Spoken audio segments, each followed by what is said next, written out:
Welcome everyone back to the SimZone. We're here for round 3 of the GT3 Championship on PlayStation, and as you can see, we're here for Division 3 and at Donington Park.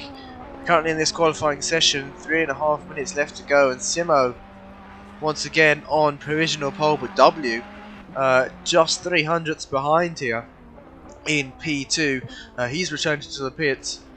He may have another chance to go out and improve, but he's going to be cutting it close here in this qualifying session. 10 TFS in P3 at the moment. He's coming towards the end of this lap. He's just got these 2 hairpins left, and let's see if he is on a lap here, and if he is up for any improvement at all.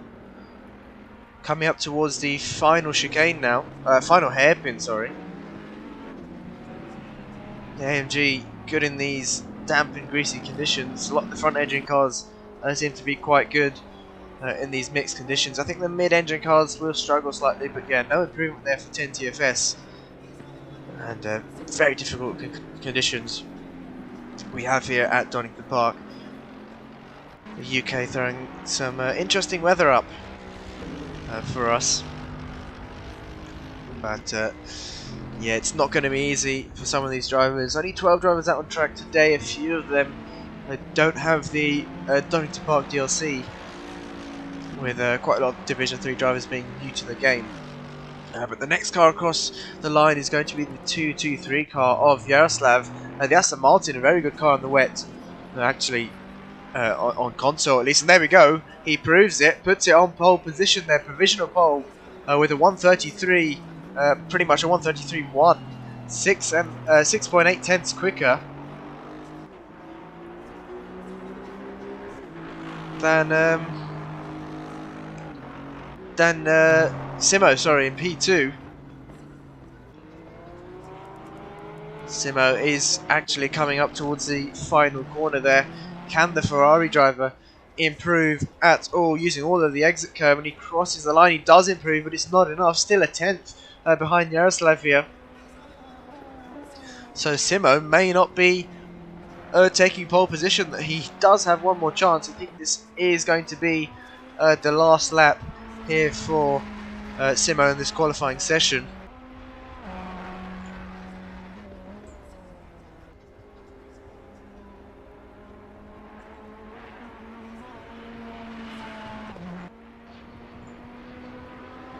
So let's see if he can improve toward it. Not able to put a lap in, so he's going to be starting towards the back of the grid. Where is Dennis surrounding the final corner now? Is he able to put in a lap? Let's see as he crosses the line. And no, he's not been able to put in a lap yet, so he's got one more chance to do so. Sharkbait God running the final corner as well. I believe the only Porsche on grid, so can he put in a lap time? either.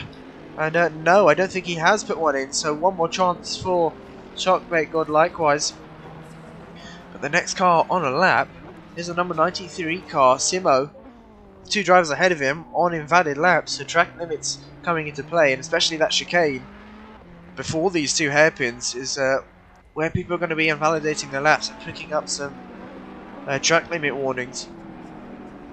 We may even see some drive-throughs today just because of that one chicane, or the S's if you'd like to call them. And there we go, Simo puts it on pole, or 1:42.9, now a tenth quicker than Yaroslav in P2. And Simo once again taking pole position. I believe took pole position at Suzuka, and this is his second only race here at the SimZone. Looking like he will be promoted to Division 2 for next season. Definitely one to keep your eyes out for. We've got the 273 car of Joe Racing 94 in the AMG there, about to cross the line. He does improve, but it's not enough there to pip Akril for P5.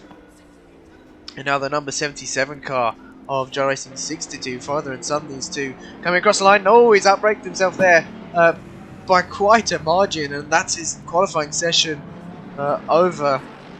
SimZone rounding the final corner now. What's it going to be? Will he be able to put in a lap? And he crosses the line. Yes, he does. So P9 there for SimZone. Manages to put in a lap. And he's not starting last in this qualifying session. We've got the 8-8-9 car crossing the W. So yeah, no improvement for W either. So there we go. Simo starting on pole. Yaroslav running up on the front row with him in P2. W in P3. And 10 TFS in P4. He's just gone into the pits now. But make sure to stay tuned.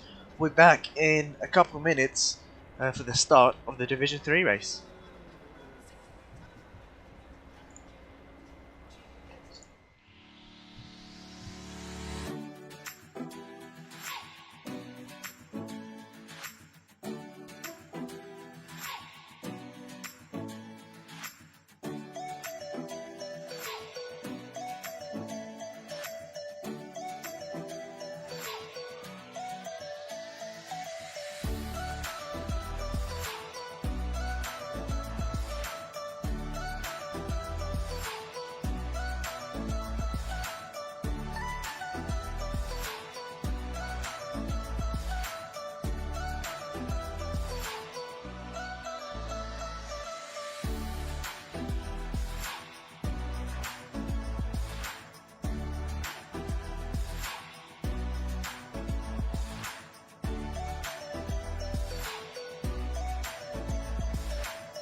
here we are then on the formation lap, coming towards an end, and the track is wet, but as you can see, the forecast showing that there will be less rain throughout this race, but track wet, so I believe the whole grid here will be starting on wet tyres.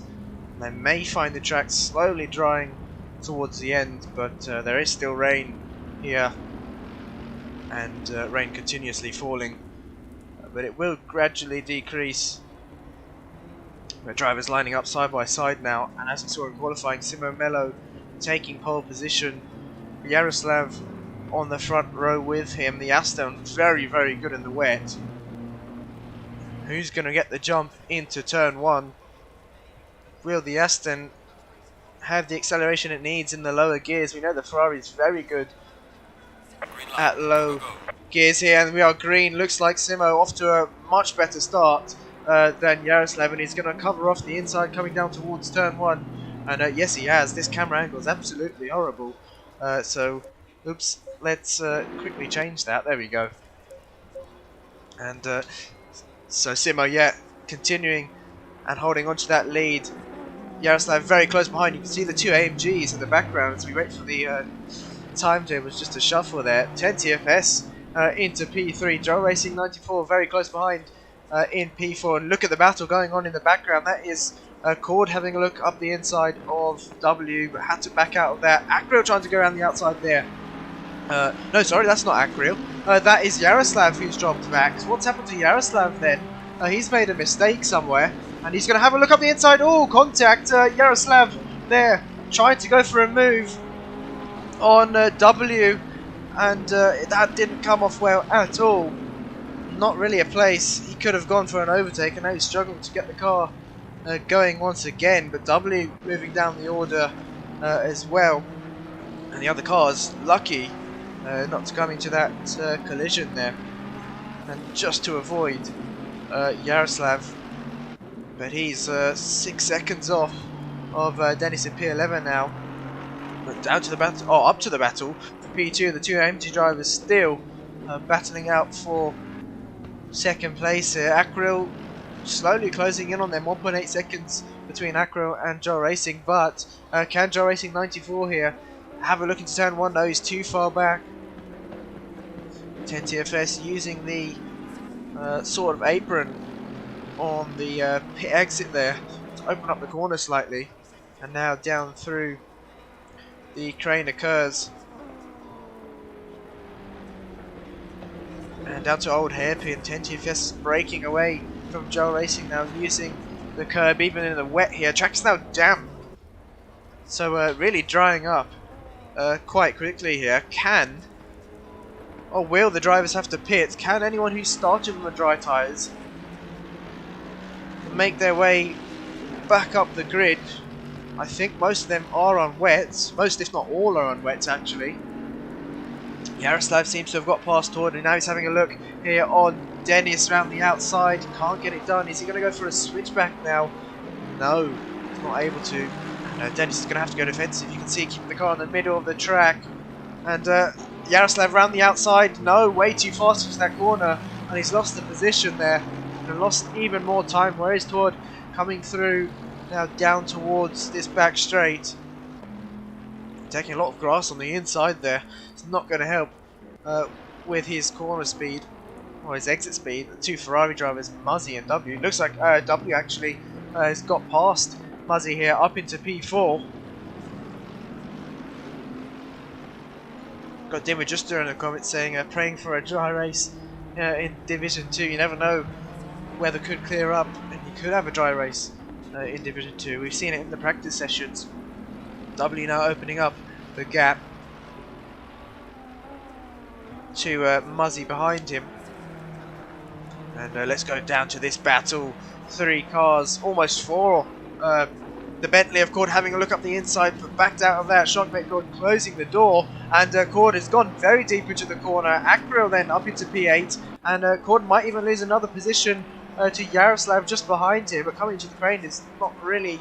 oh, he's gone for the move actually. Cord left the door wide open, and a very good move there from Yaroslav up the inside, taking advantage of that. But Yaroslav, 2 mistakes already He's having to work his way back up the field. Plenty of time left in the race to do so, though. We're only 5 minutes in.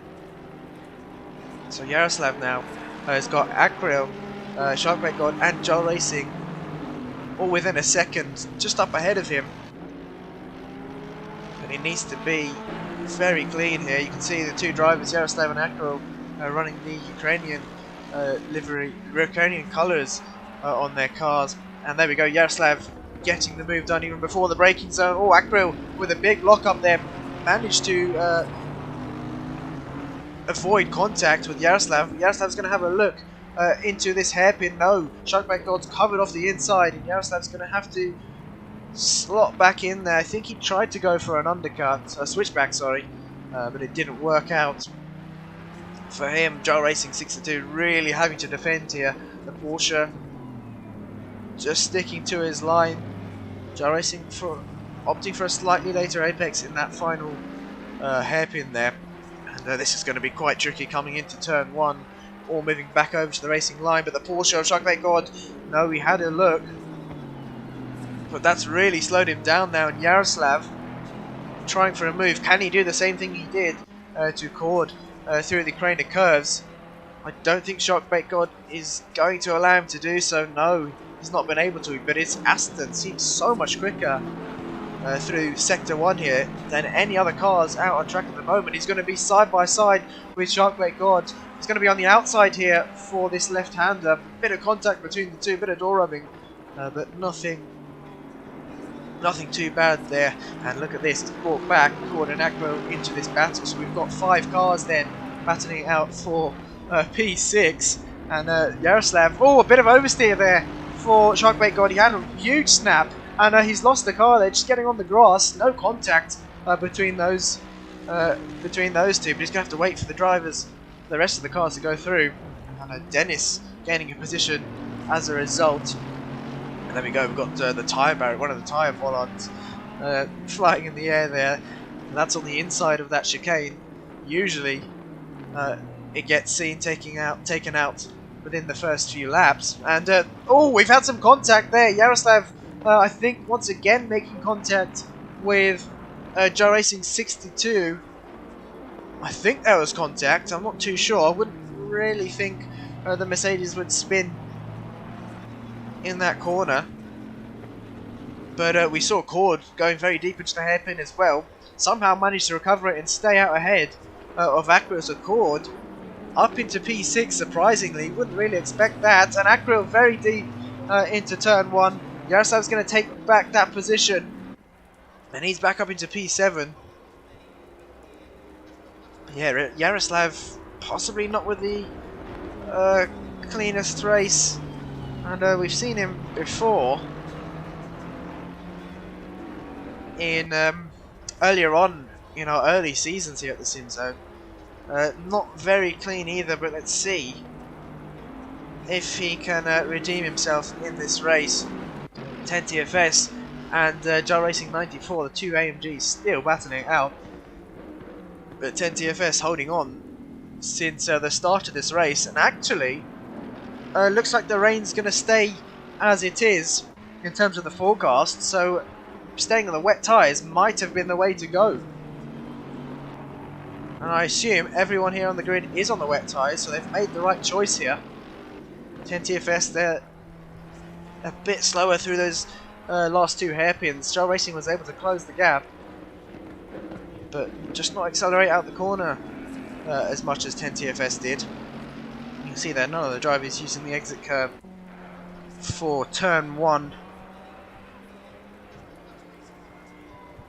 Now down through the craners, down to old hairpin. It's quite easy to run wide here, using just enough curb, not too much. But look at the gap that 10 TFS is opening up now to Joel Racing 94. This first sector seems to be quite strong for 10 TFS. Let's look further down the grid then. Yaroslav has actually got past Cord, so Cord's made either a mistake or he's just not had the pace to hold on to that position. Does actually look like he's made any mistakes, because Akril is still a second behind, so Cord may be struggling in these mixed conditions here. And Yaroslav now has got 14 seconds to Muzzy just up ahead in P5. A lot of time to close if he wants to gain another position, but we've still got 20 minutes left in the race. You can just see there Yaroslav coming into shot. But we'll go back to this battle. The gap is slowly increasing, coming down towards this last hairpin. Oh, the AMG a bit understeery there for 10TFS. You can see GyroRacing 94 with a much better line through that final hairpin, but he's lost time there. The gap's a second between these two now, coming down into turn 1 onto the 6th lap here at Donington Park in Division 3.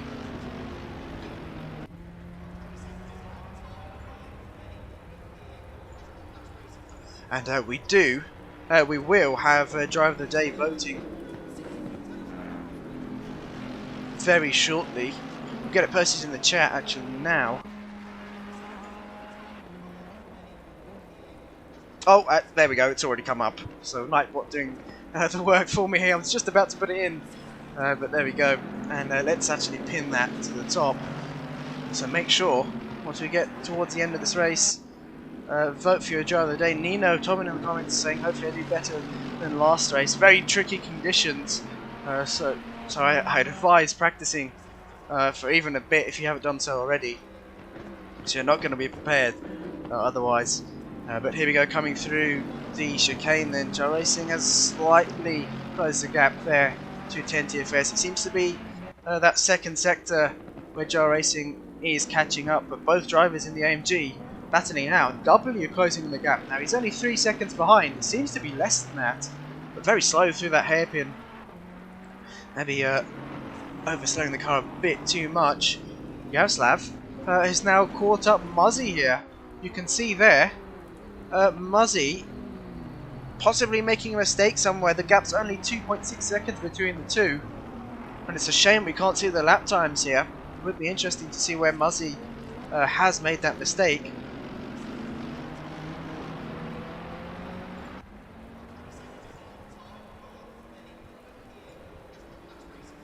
And Nightbot once again not happy with Hoshi in the comments. That shouldn't be happening. Let's change that quickly as well. There we go, you should be okay now. Hoshi in the comments. But oh, big spin there for 10TFS. Got on the curb a bit too much there on the exit of Old Hairpin. Sorry, not Old Hairpin. They're well past that now. But 10TFS losing a position to GyroRacing and W now. It's W into clean air, looking to hunt down for another position. 10TFS, we saw, was very consistent up until that point. These curves very, very lethal here at Donington, especially in the wet. And the AMG there, just not having any of it. Back in, stepped out ever so slightly, and once it steps out here, once you're on the curb, you get onto that grass, and pretty much lost it. That's the problem with these British tracks. I would say it's a huge problem, but it's a skill you have to master. Trying not to get onto the grass. There's not really any proper runoff on British tracks. It's just grass surrounding the track, grass and gravel, but good old traditions here. And yeah, I think having grass and gravel is much better. Forces you to be a bit more careful with track limits. And I think Silverstone's probably an exception. You have a bit more runoff there. But W now closing the gap to GyroRacing 94. They're possibly within a second. Yeah, definitely within a second now. And you can see the AMG there of GyroRacing 94 also oversteering in the same place. We saw 10TFS. So the AMG, the Mercedes, struggling now. We've got 4 on track at the moment. The maximum amount of Mercedes we can have on the grid. W is not going to go for a move into this chicane, or into the S's as they're called.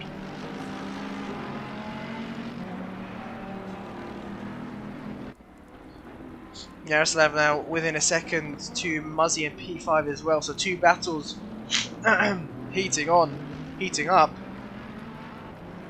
And we're almost halfway into this race now. Track's still damp. I think it's going to stay damp for the rest of this race.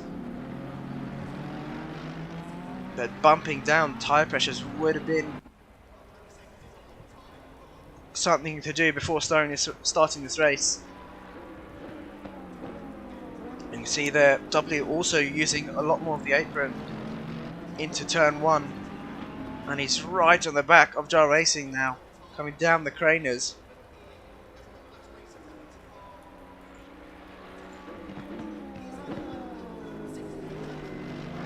And through old hairpin. Oh, W with a bit of a slide there, managed to catch it, but he's lost some time. Jar Racing has now got some breathing room, but I don't think it's going to last for long at all. Yaroslav now up into P5, getting past Muzzy there. Muzzy losing a lot of time. Said he didn't have much practice in these conditions. And is actually currently leading the championship, so we haven't talked about the standings at all really. So coming into this round, Muzzy is leading the championship with 95 points, Jar Racing 94 on 75, so 20 points behind. And he is currently running in P2, so he could take the championship lead. I think he will take the championship lead after this race, unless he makes a mistake and drops down the order. But W, having a look up the inside there.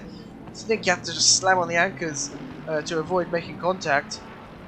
Jar Racing 94 is going to have to defend the inside here, coming down towards the final hairpin, but no, he stays on the racing line. Big lock up there from W. Managed to get the car stopped in time though. And now coming down towards turn 1, 10 TFS losing heaps of time to these two in front, even though they are battling. W with a very late look up the inside. Jar Racing 94 leaves in the room.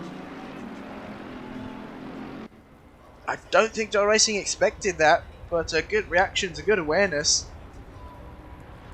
And left him the room on the inside, but W wasn't able to get that move done. And coming through old hairpin now, Jar Racing with a mistake through the craners has allowed W right onto the back of him once again.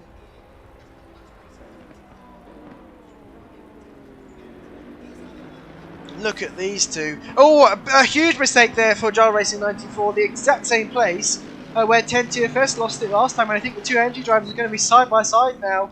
Once again, battling for position, these two. But 10 TFS slightly wide onto the grass. And no, he's not going to be able to capitalise on that mistake from Jar Racing 94. The W up into P2. And the two AMG drivers, Jar Racing 94 and 10 TFS, battling out once again. On track.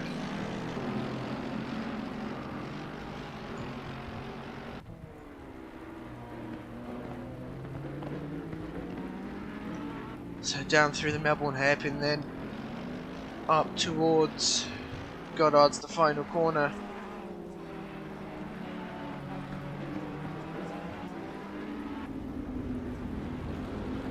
Can 10 TFS pull it back? And there we go, look at the weather. More rain in about 15 minutes. I think it's going to come before that, but yeah, track's definitely going to stay damp or even get wetter towards the end. So yeah, definitely wets were the optimum choice for the drivers out on track at the moment. You can see the gap between Jar Racing 62 and Dennis coming down. Oh, they are bumper to bumper here. Coming down towards the S's, Jar Racing 62. I believe the father having to go defensive, or had to go defensive earlier, back onto the racing line. And it looks like Dennis has made a slight mistake there. Not as close as he was. But the AMGs seem to be having good battles. We've got these two, Jar Racing 62 and Dennis in P10 and P11. And then we had Jar Racing 94 and 10 TFS in P3 and P4. But 10 TFS has lost some time, and oh, that's Dennis very deep on the brakes through the final corner. And that's going to allow Jar Racing to pull away once more. See in the background, that's actually Simo coming to a lap. These two. So Simo's got some traffic. W, where is he? Coming through the final corner now. Don't think Simo really has to worry about W at the moment. Simo, we know, is a very consistent driver. I mean, he's only raced one race with us, but at Suzuka, but we saw his performance there, and he completely dominated the field. Didn't really put any foot wrong. And now he's going to have to get past. Oh, I say that, and he might be making a few mistakes here. Bit of a risky move there from Simo. Would have been better to get it done on this back straight here. But yeah, he doesn't want to be doing things like that. Could end in disaster for Simo. We'll go back down to Dennis, who's losing lots of time now to Joe Racing 62. You saw the AMG there, a bit squirrely on the brakes. You saw the back end just moving around slightly. Could be something to do with his brake bias. He's braking on the curb there, back end nearly stepping out, and Simo just trying to get past Joe Racing 62 there, and he does so. W, there we go, 19 seconds behind. It's a long way behind, but obviously he's going to keep on pushing. Simo can make a mistake in his final 10 minutes here of this race.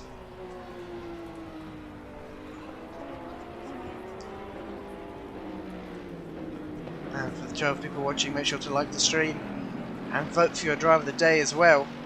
See how many votes we've got in so far. So we've got 5 votes in so far. Keep voting, guys.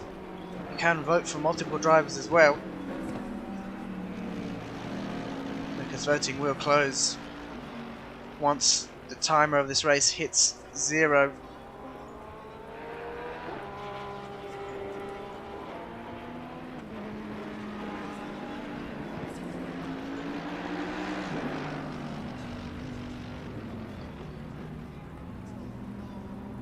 And a mistake there from Dennis, who was closing the gap to Joe Racing 62. But that gap's going to increase once again, so Dennis not favouring these conditions at all. He's really struggling. He's running high up the order. He's picked up a lot of damage as well. He was running higher up the order at Suzuka. You know, the AMG Mercedes, very good car at Suzuka. But Dennis now really struggling here at Donington Park. It looks like 10TFS is up into P3. What's happened to Joe Racing 94? He's made a mistake as well. So 10TFS has been able to open the gap now. About 3 seconds between these two. And Joe Racing is going to have to do all his hard work over again. Yaroslav there just behind. He's got 3 seconds and 8 minutes left in this race. Pardon me. Definitely possible. Acre and Muzzy now within a second of each other. You can just see the plane there in the background. Some of the drivers we had earlier in the week saying they're being distracted by the planes landing there. I believe it's East Midlands Airport. That's near Donington Park.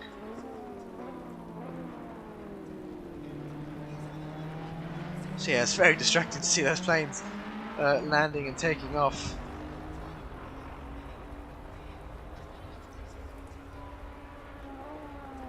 Down into turn 1, red gate. Muzzy is holding on, runs a bit wide there on the exit, but manages to keep the car under control. It's very easy to lose it there, and bin it into the gravel. But surely Acro would have gained some time as a result. Yes, he has. The gap down to a second now. It was 1.4. The two Ferrari drivers look like they're going to be battling it out in the final few laps of this race. Where is Yaroslav? 2 seconds now to Joe Racing 94. He's closing in at about a second a lap here. The Aston Martin, very, very good in the wet.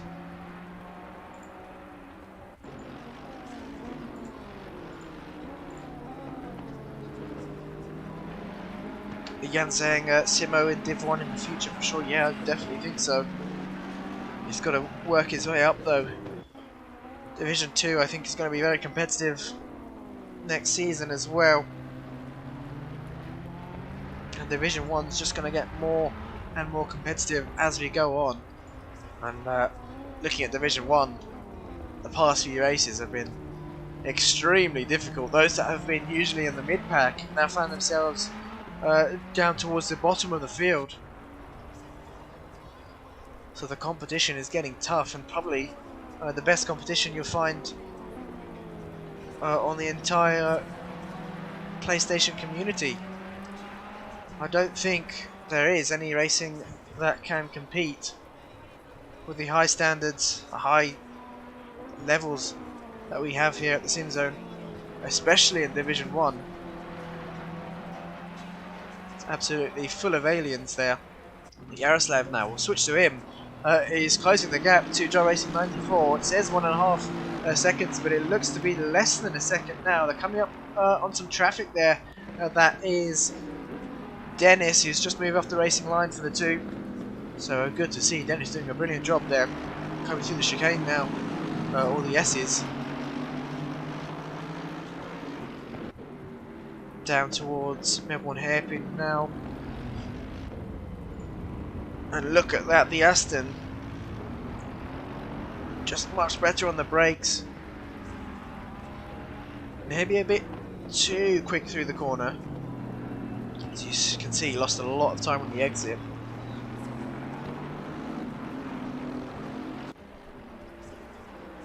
But now, oh, Dennis into the pits. I assume that's to repair his damage.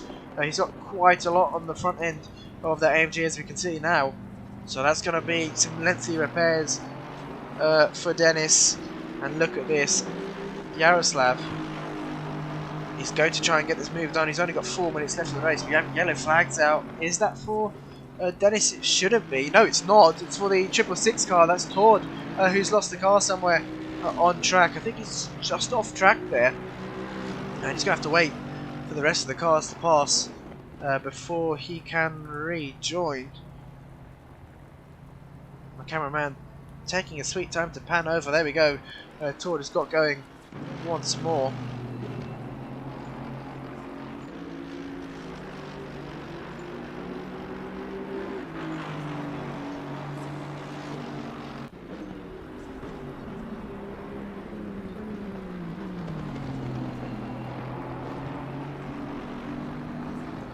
And Yaroslav, sorry, didn't actually see that. Yaroslav is up into P4 here. Joe Racing making a mistake in this final sector. It really seems to be where he's struggling. And Akpril up into P6, getting past Muzzy then. So both the Ukrainian drivers making some gains into the final few stages of this race. Where is our race leader, Simo? He is still in Sector 2, coming towards the end of it though. We'll go back to this battle for P6. Can Muzzy fight back? At the moment, doesn't seem like he can. Akro is holding on to P6 after gaining that position. The last lap, or the previous lap I should say. And where is Sharkbait God? Currently in P9. Is he close to anyone? I'm not sure if he is. No, he's currently lapping on his own at the moment. Has got a lot of clean air in front of him. Muzzy now dropping off a second to Akril just in front.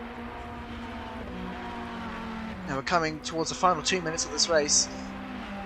Make sure, if you haven't done so already, vote for your driver of the day. Jan saying Dennis in the pits. Yes, Jan. Some severe damage on the front end of that AMG. So I think he's going to keep it in the pits at the end of the race now.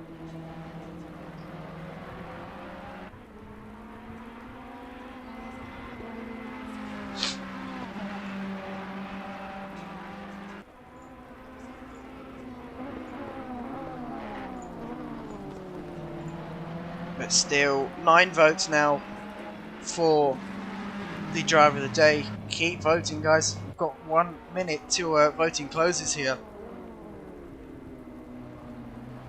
And this battle's still going on. Akil hasn't got it easy after gaining that position. He's still got to worry about Muzzy, who's within a second here of Akil. But where is Simo? He's coming up to the final sector. We're going to have one more lap after this.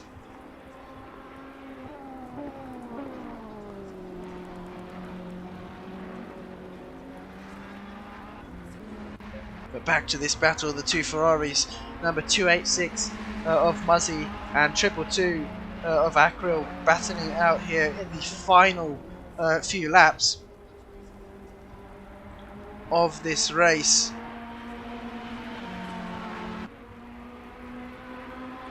They're going to have one more lap as well. Simo is going to cross the line now, so yep, lead on to the final lap now. So for Akra and Muzzy, they still have one more lap after this as well. Muzzy's not going to... Akra's not going to want that. Muzzy will.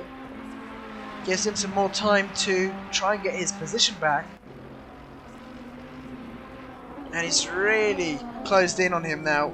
This camera angle is awful. But Muzzy very late on the brakes there into the S's.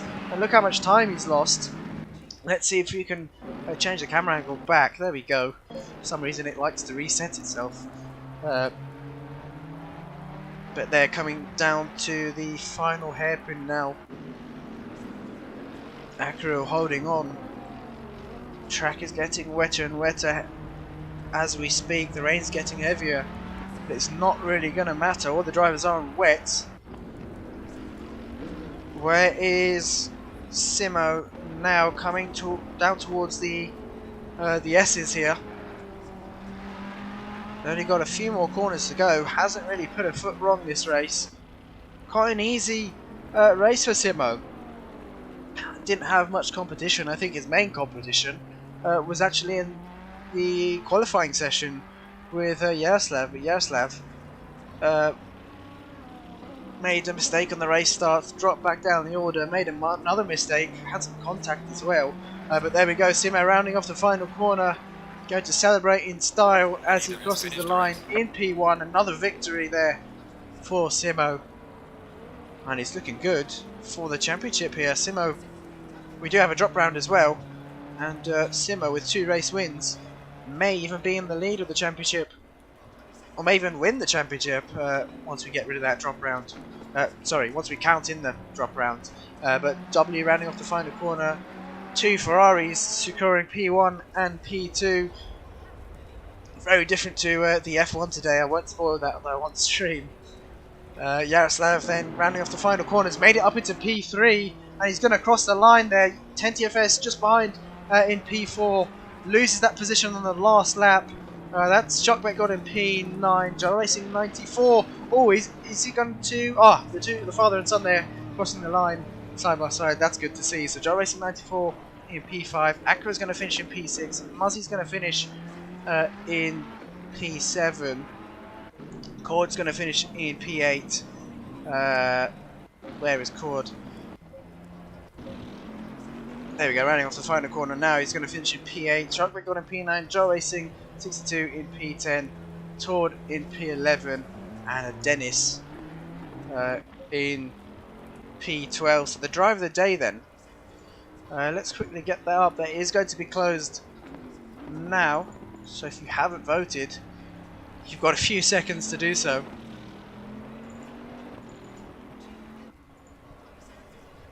There we go, there are your race results and the drive of the day for Division... Oops, that's not right. But the drive of the day for Division 3 then goes to Simo on 5 votes, W in second on 2 votes, Joe Racing 94 and Dennis both on 1 vote. So make sure to stay tuned then for Division 2. We'll be back shortly in about 10 minutes.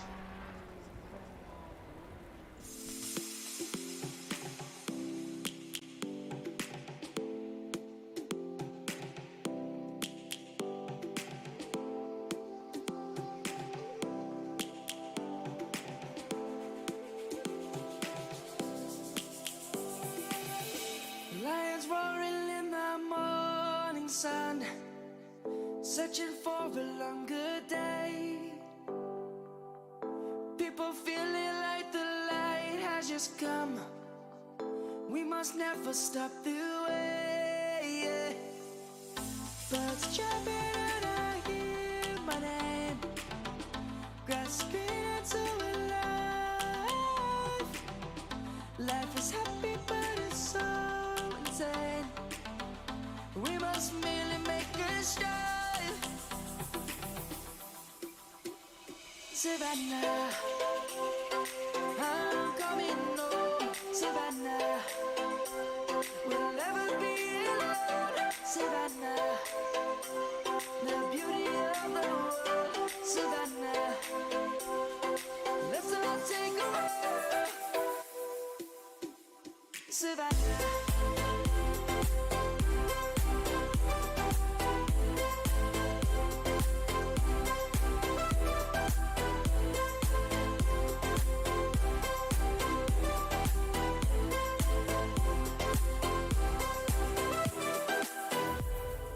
Lion's gonna come.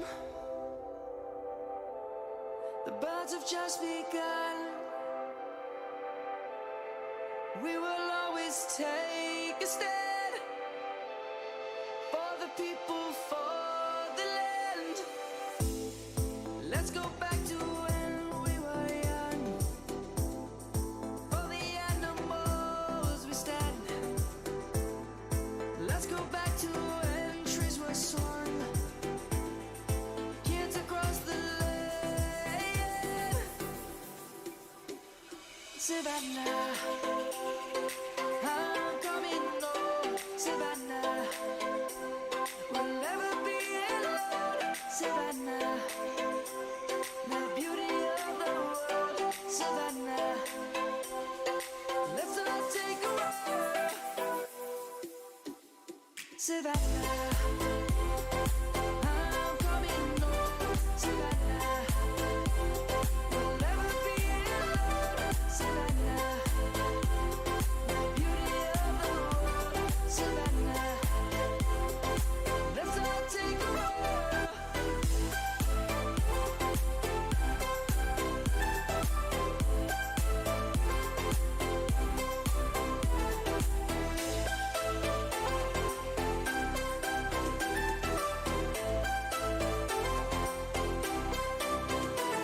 Savannah, I'm coming home. Savannah, we'll never be alone. Savannah.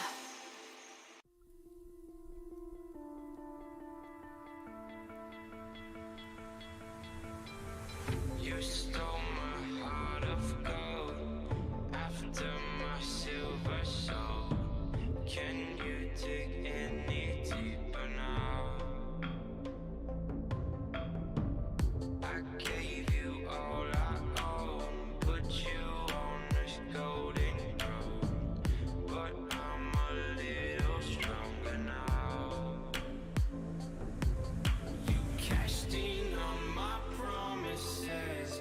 You know I'm too generous. Now I've learned to never help you out. 'Cause I'm done cleaning up your mess.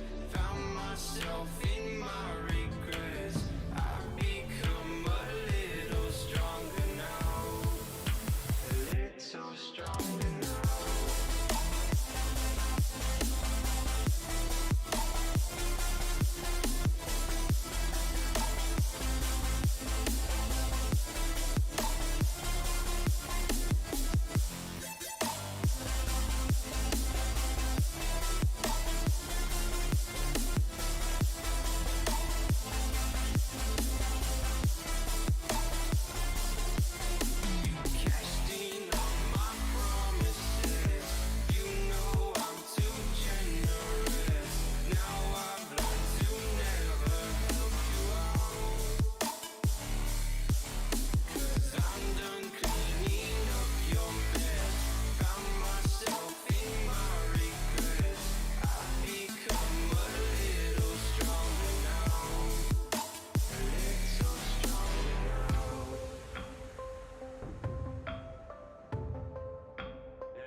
So strong.